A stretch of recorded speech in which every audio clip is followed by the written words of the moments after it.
Salvete Omnes, this is the Martian Geek, and welcome back to another episode of Mega Man 11. Oh boy, it's time for the next stage. And if that definitely didn't sound like an enthusiastic oh boy, well, there's a reason for that. The next one we're doing, well, you know how it seems like every Mega Man game has to have at least one level that's just a nuisance to play through? Like, way more frustrating than it is fun? Well, as far as this game's concerned, this is it. It's time for Torchman's stage. And this stage sucks!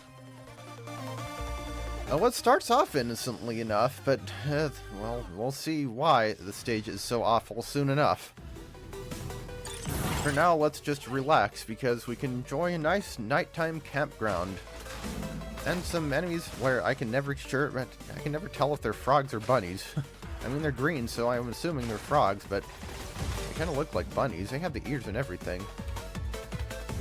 The tents are destroyable. Oh, and we also have that enemy, which they can be kind of a pain. They're invisible, or mostly invisible, until you get close to them. Oh, and these enemies, if you shoot them once, you turn off the torch, and if you shoot them a second time while they're off, they blow up. Now, those tents, they damage you if you touch them, so don't do that. The same was true for the destroyable barriers in Impact Man stage, by the way. I love that rapid shot. Turbo fire. I remember, I think, at one point, very briefly, we owned a Super Nintendo Turbo controller. So here's the most boring to deal with enemy in the stage. It's basically a cooking pot on tank treads that shoots carrots at you. Yeah, you can destroy it by shooting the head, but usually it's quicker to just push it off the edge of something. And these lantern owls, they fly around and try to drop fire on you. And later, as we'll see, there'll be dark areas and they'll be our only source of light. But now it's time for the main gimmick of the stage, and the reason why this one is so awful. Walls of fire. They chase you, and if you get caught by them, they insta-kill you. Yeah, and there are 3 of those things. This first one's pretty easy to deal with. The other 2, not so much. It's worth noting that you can actually make things way easier on yourself if you use Tundra Man's weapon on them. But we don't have that, and if we did, I wouldn't use it because I don't need to. Shielded enemies can be shot from behind. And we have these little spiders, or whatever kind of bugs they're supposed to be. Too small to hit when they're on the ground and you're shooting normal shots, so either charge or wait for them to hop. And there's that darkness effect that you can see. We shot the owl, and now it's completely pitch black.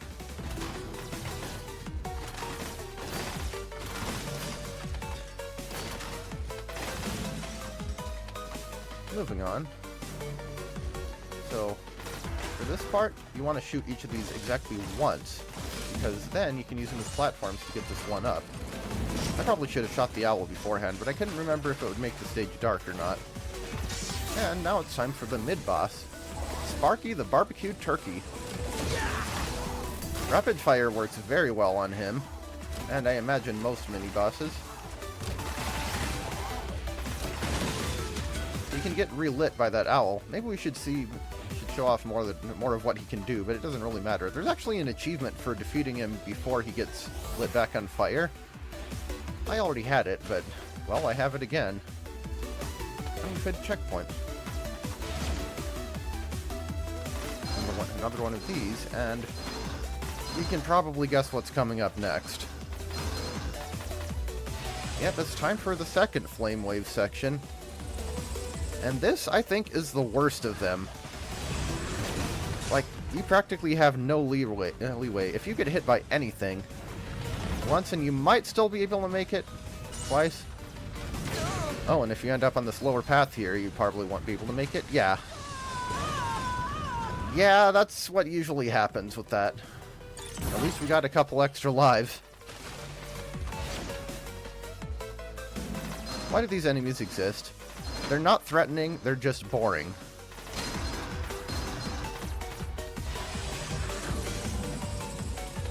Well, let's try that again. Do it the same, but better. Also, that W tank is not even slightly worth it. Holy crap, who would even bother going for that?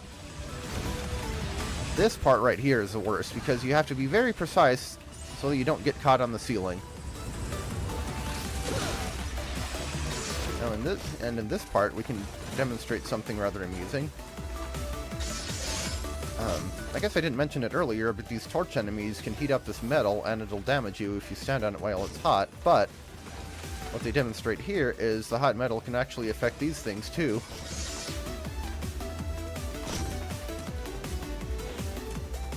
Okay, so this is the part that I wanted the pile driver for. It's the easiest way to get that E-tank. It seems like the intended way to do it without special weapons, as well as get across that gap, is to shoot one of these enemies and use it as a platform, but getting the E-tank with it, that seems like a huge headache, and frankly I don't want to deal with it, so we're doing it the easy way.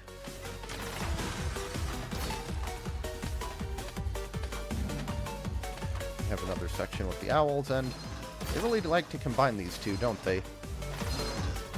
Well, maybe not really. I mean, this is the second time we've seen this combination. Yeah, like, the parts of the stage when you're not being chased by instant death fire are fine. But the part, like I said, the main gimmick is just such a pain to deal with that it makes up for the rest of the stage. Moving on, anyway. Now here you don't want to move forward at all after the screen changes, because then the first frog will get you. Frog bunny, whatever. Well, it's time for the third and, fortunately, final flame wall section. I probably shouldn't have blown those up. The most infuriating part about this is, if you die, you have to do the second one all over again. Yeah. For some godforsaken reason, there's no checkpoint between the two of them. Now here, you just have to memorize the pattern. Go up first, and then down. And then up. The ones that I didn't shoot, those hold the shielded enemies, so those will drain your time very quickly. That was actually one of the best runs of Tundra Man stage that I've ever had. Usually I can go through a couple continues. Ugh, yeah, I hate this stage. I hate the instant death fire. All they had to do to make it a lot less annoying was just slow it down slightly. Let the combat commence. Torch Jutsu, the flaming fist. Fortunately, Tundra Man himself is not nearly as much of a pain. He's not easy by any means, but he's a heck of a lot more fair than his stage is. Basically, this is the designated fire-themed boss who fights like a Street Fighter character. Ow. Now, that doesn't mean he can't still catch you off guard, but like I said, at least it feels fair. His stage just feels cheap. Ow. Kicked in the face. He always does that free fireball thing. So now that attack is misleading. Despite appearances, it seems like you should want to slide away from it, but actually sliding toward it tends to be safer. And there's, of course, his power gear phase. Wheels of flame. Yeah, there we go. You want to dash under that. He often does the jump kick after the 3. Ow. He can kick you in mid-air, too. Also, it's hard to hit him while he's doing the... Ah, dang, he is at 1 HP. Well, we have a couple more tries. I'm just glad not to have to deal with the fire waves again, assuming we actually defeat him without losing a continue. Torch Jutsu indeed. Oh yeah, I can do that too, I forgot. Seems like the best way to deal with the ground kicks is to go right up to him, and then move back as he's kicking. I imagine this could be a fun fight once you get used to him. Wow, already power gear phase already, and we haven't taken damage yet. The power gear phase is actually possibly easier to deal with than Impact Man's. You have to jump very carefully to get over those because you can barely clear them, but yeah, and there's dashing the wrong way. Don't do that. I am defending myself. What are you talking about? Ow. Kicked in the face. And punched in the face. Oh, power gear phase again. Huh. Never seen him do 2 of these, I don't think. Ow. Okay, this is actually going not as well as it was. Okay, we got him. You're 100 years too late, or whatever they say in anime. Yeah, I'm very glad to be done with that stage. Like I said, this was one of the best runs I've ever had of it. The firewall sections are so bad. They really put the torch back in torture. I'd make a comment about how only you can prevent forest fires, but I'm pretty sure that in this stage the forest fires prevent you. But anyway, new special weapon get. Blazing torch. I guess I forgot to mention last time, this is a neat new feature that you can try out the weapons before using them or whatever.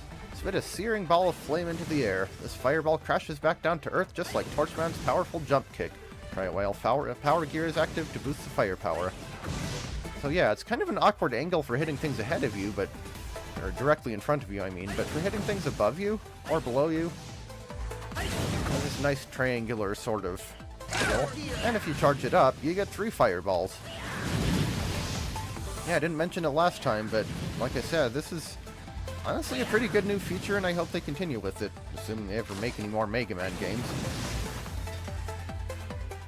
It doesn't just demonstrate it, it lets you try it out. So now let's also check out Dr. Light's lab. We haven't done that yet. Mega Man, I've made a breakthrough. I can now create new items for you. Indeed, so I guess maybe we should have, whoops. Welcome back, Buttons. Mega Man.